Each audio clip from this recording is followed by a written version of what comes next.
Tak prajem pekný dobrý deň. V tomto jednoduchom videonávode vám ukážem, ako jednoducho si budete pridávať nové produkty do vašej novej web stránky. Sice tu som ešte na subdoméne, ale chcem vám ukázať pri tom, ako vám vlastne nahadzujem produkty, ako jednoducho si ich budete nahadzovať aj vy sám. Toto je vlastne dashboard WordPressu, taký hlavný panel. V podstate, ako sa sem dostať, vám ukážem v inom videu. Toto video bude slúžiť čisto na to, ako vlastne pridávať nové produkty. Takže myškou prejdete na produkty, kliknite všetky produkty. Tu sú momentálne 3 produkty, ktoré som pridal. Vidíme tu nejaké katalógové číslo, že je na sklade cena, kategória, že je momentálne bez kategórie a čas, respektíve dátum, prípadne nejaký tag. Sú dve možnosti, ako pridáte nový produkt. Prvá je, že dáte pridať nový. Pre vás by bolo ale najvýhodnejšie, kebyže kliknete na duplikovať toho už existujúceho, aby ste vedel vlastne pridať nejaký ten nový, aby ste vedeli už presne, kde čo máte dať. Je to niekedy jednoduchšie. Čiže toto je nadpis, to je prvá vec. Ja si skopírujem z vašej stránky, zapamätám si rovno, že 53 €. Tuto vymažeme, dáme Ctrl+V. Druhý krok je upraviť slug. Jednoducho to, čo tam bolo predtým, vymažeme a stlačíme OK, automaticky sa mi vlastne ten slug, ten URL link vytvorí podľa toho nadpisu. Ďalší krok je obrázok produktu. Ja som si stiahol už vlastne do vašej web stránky produkty. Toto je náhľadový obrázok a tu je galéria. Tu vlastne pomocou shiftu hrám zvyšné. Takto si ich viete jednoducho odfajknúť, zafajknúť. Vždycky používajte ten shift, je to jednoduchšie. Dáte pridať do galérie a teraz si tu navolím poradie, v akom chcem, aby sa to zobrazovalo, dajme tomu. Tu ide tá cena, čiže bolo to tých 53 €. Tu určujeme sklad. Ja som vám tu nazval, budem pokračovať, každý produkt je 001, 002 a tak ďalej. Tu si viete určiť správu skladu. Ja som dal, že na sklade je to brané všeobecne, nie je tam určený žiadny počet kusov. Tu viete ale navoliť, koľko kusov chcete, prípadne uberať alebo pridávať.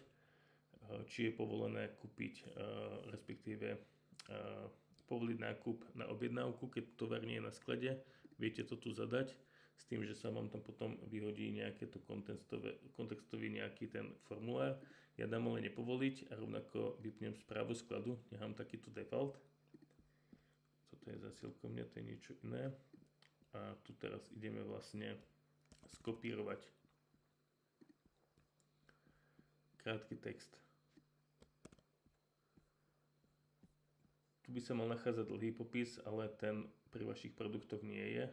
Ten som aj celkovo z produktov dal preč a nechal som len vlastne tento krátky popis. Ešte dá sa robiť taká features, že vlastne tu sa prepne, že textový editor a viete si to dať takto pekne pod seba.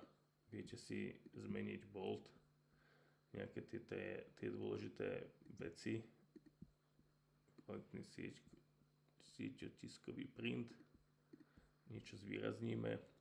Tu idú kategórie si samozrejme meníte a môžete vytvárať tu. Momentálne nie sú vytvorené žiadne, alebo si môžete vytvárať tie kategórie aj tu. Je to na vás. A teraz keď máme hotovo, dáme publikovať. A to je vlastne celý proces toho vytvorenia toho produktu. Produkt, keď máme hotový, môžeme si ho nahliadnúť. A tak to vlastne vyzerá. Nadizajnoval som ho takýmto spôsobom, aby to vyzeralo veľmi podobne tomu, ako ste to mali predtým. Je to fakt veľmi jednoduché, určite si koľko kusov chcete, pozerajte si obrázky a keď chcete ísť naspäť do obchodu, kliknite jednoducho na obchod a hodí vás to naspäť do obchodu, kde vidíte všetky produkty. Takže je to fakt veľmi jednoduché. Potom sa vrátite naspäť do toho dashboardu, do toho hlavného panela. A keď chcete pridať nový produkt, zase idete na všetky produkty a buď pridáte nový stlačením tlačidla produkt, teda pridať nový, alebo vlastne dáte opäť duplikovať a duplikujete a tak ďalej a pridávate nové a nové produkty. Takže toto je vlastne návod, ako pridávať produkty, ak ich chcete editovať. Opäť, dajme tomu, ideme na Mikinu House Magic Sessions, klikneme na upraviť. Opäť tu je názov, tu je ten slug, je ten trvalý odkaz. Tu nedávame žiadny text, tu doplňame obrázok, tú cenu, tu na sklade katalógové číslo, ono tam byť nemusí nič, hej, ja som to tam dal len ako príklad. Tu si určujete, či to chcete mať na sklade a tu dávate v podstate ten krátky popis, ktorý vidíte vedľa produktu. A tu viete pridávať kategórie, ja viem ešte pridať, dajme tomu, že dám mikiny a dám pridať novú kategóriu. Toto vypnem, dám aktualizovať a v podstate, keď teraz kliknem na všetky produkty, tak sa mi tam zobrazí, že vlastne táto mikina patrí pod mikiny. A kebyže chcem, dajme tomu, toto určiť ako mikinu, tak to zase urobím veľmi podobným spôsobom, alebo ak chcem dať toto ako mikinu, tak opäť tam upraviť.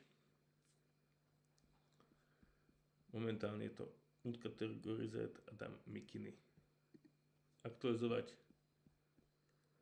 a opäť mám to v kategóriách mikiny. Kliknem opäť na všetky produkty a už vidím, že tieto dva produkty sú v kategórii mikiny. Takže ďakujem za pozornosť a dúfam, že vám to veľmi pomôže a bude to pre vás naozaj veľmi jednoduché.